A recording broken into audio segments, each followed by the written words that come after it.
Hi, this is Shane Starr, and I guess I'm as ready as I'll ever be.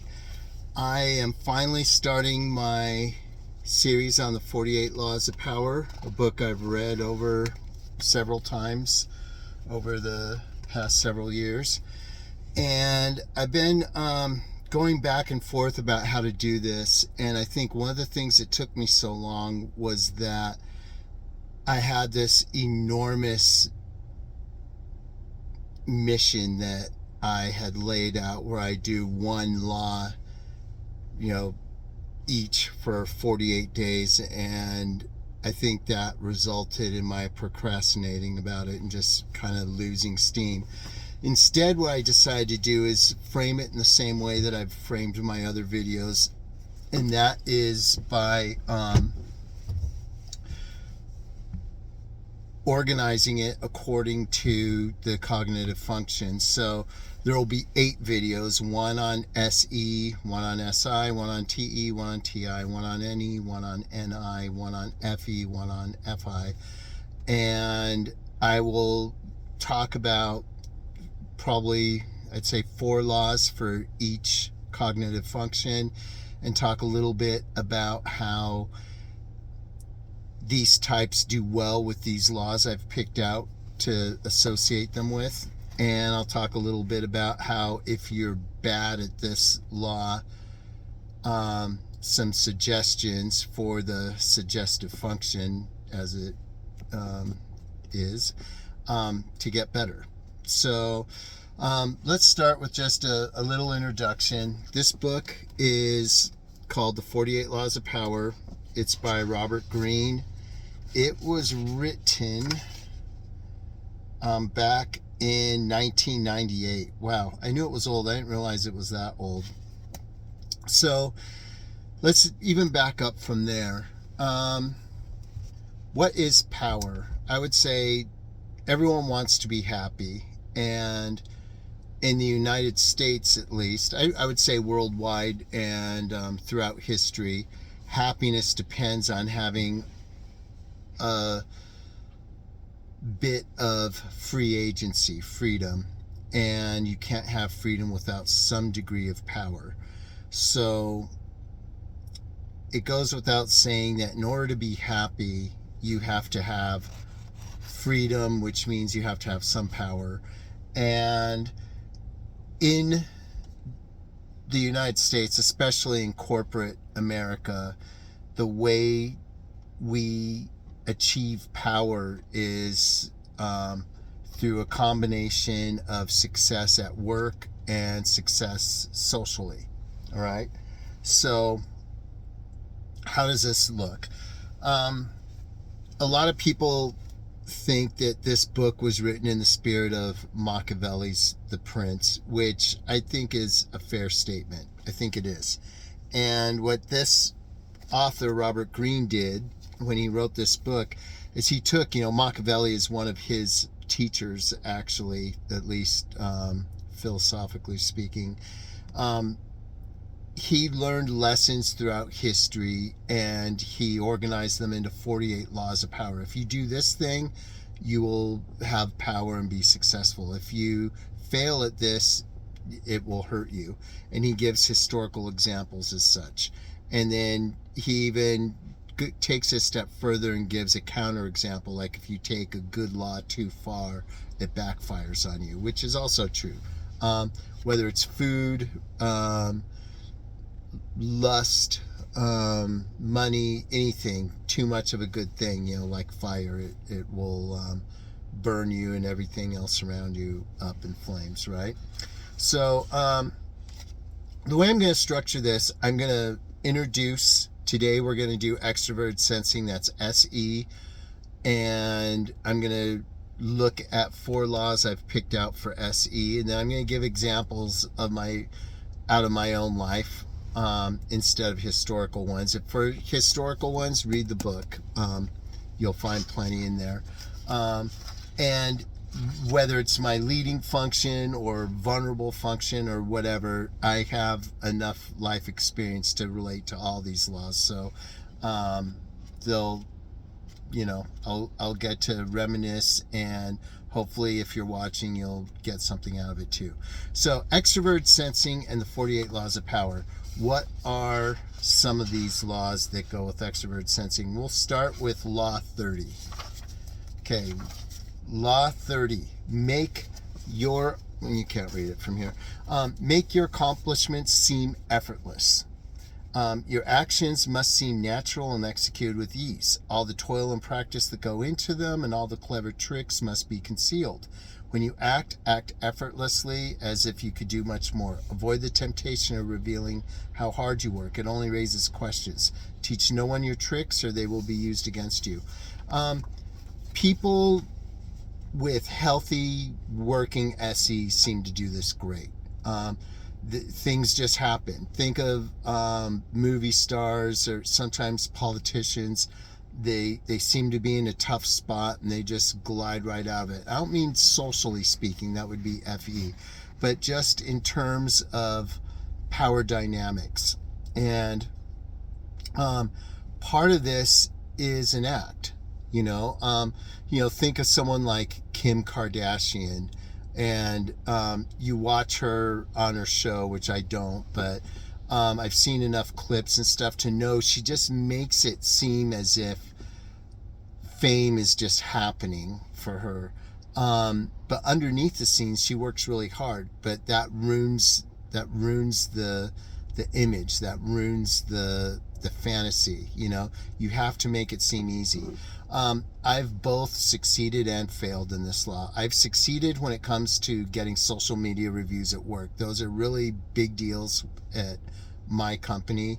It goes straight to the CEO and everyone else, and it's like, Shane, how do you do it? And I've given workshops on getting social media reviews. Maybe I could use my own advice to get followers on YouTube, but I haven't pursued that, obviously.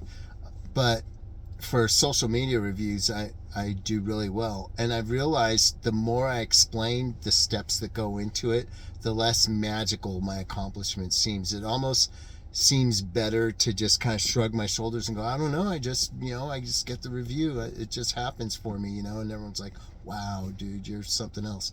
Whereas, if you say, well, here's a formula and step by step, it loses all its charisma that way. So that's law number 30. Next, law 46 for SE, high SE users. That's ESFPs, ESTPs, ISTPs, and ISFPs. Myers-Briggs, at least. Different for socionics, of course. So, law 46. Let's take a look at that. Never appear too perfect. Appearing better than others is always dangerous, but most dangerous of all is to appear to have no faults or weaknesses. Look what Jesus is a prime example of that. It is smart to occasionally display defects and admit to harmless vices in order to deflect envy and appear more human and approachable. I've done this with great success at my work. I use a lot of self-deprecating humor. I'm pretty open and honest when it comes to my past mistakes and past behaviors that have got me into trouble.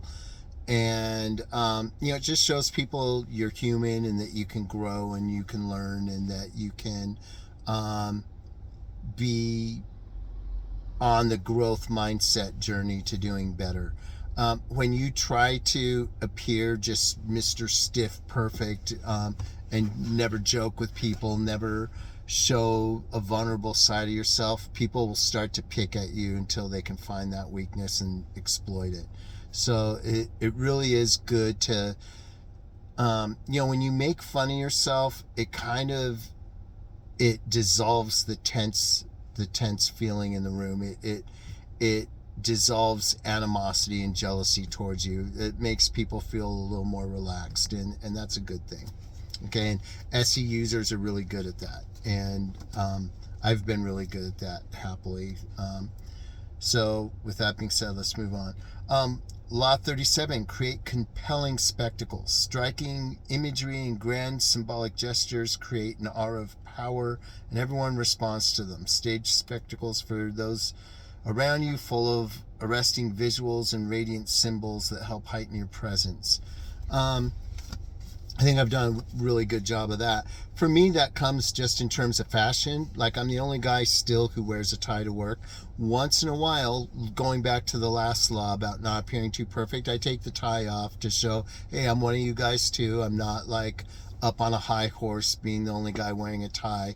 But it is good to be flashy in some ways. You know, you get attention, you create spectacles, people notice. And like, I do that at work with my social media reviews.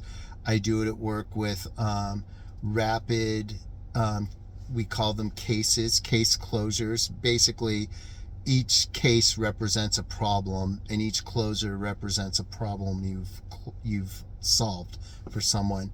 And you know, when you lead your company in reviews and case closures, you're creating a compelling spectacle so that whatever else goes on and happens, like, you're a high achiever, and that's a good thing. Moving on to the last but not least, let me find it here. Law 28, and that is enter action with boldness. If you're unsure of a course of action, do not attempt it. Your doubts and hesitations will infect your execution. Timidity is dangerous. Better to enter with boldness. I remember this in surfing, like surfing big waves. If you're like paddling into a big wave and you're like, oh, I don't know if I should go for this or not, you're cooked, you know, like you can drown if it's big. You either have to not go at all or go hard. And if you go hard, you're going to be okay. At least most of the time. The same thing in business.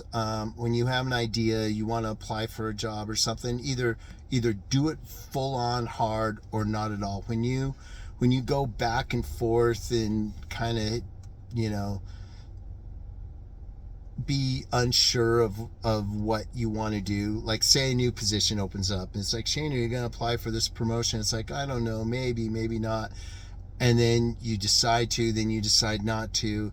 I've made that mistake of not entering action with boldness, you know, and sometimes that comes from not being prepared. And so if you're not prepared, you know it. And if you know it, it's going to affect your confidence. And if your confidence is affected, you're not going to enter your actions with boldness. So I execute this law by having all my affairs and pieces in order before I make a move. Then when I make a move, I know that A, I can do it. B, I've put in the homework and I'm prepared to do it. And C, I have the support of anyone I need around me to do it. If I don't have those things, I simply don't do it. And there have been people more ambitious than me in the company with less skill as well, who have already moved up and beyond the spot that I'm at. But that's okay. You know, then they're the ones in the chats asking for help on certain systematic errors they're getting or problems they're encountering.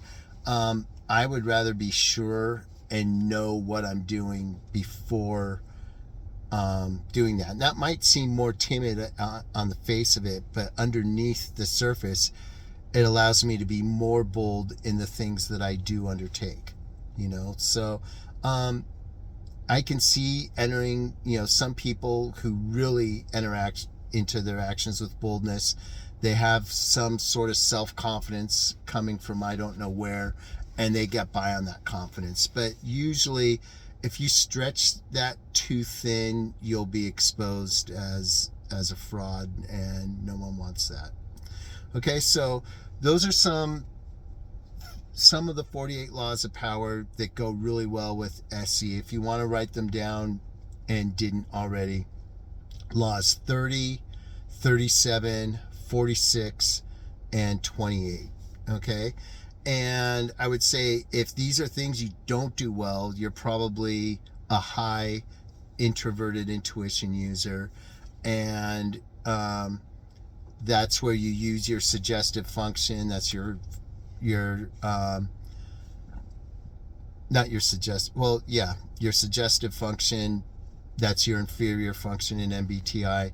You use that to get help from others. Ask for advice from people who can do this thing, and they'll help give you that little push you need. Okay, so that's it for now. Hopefully you enjoyed it. Tomorrow we'll move on to introverted sensing. That's it. Peace out.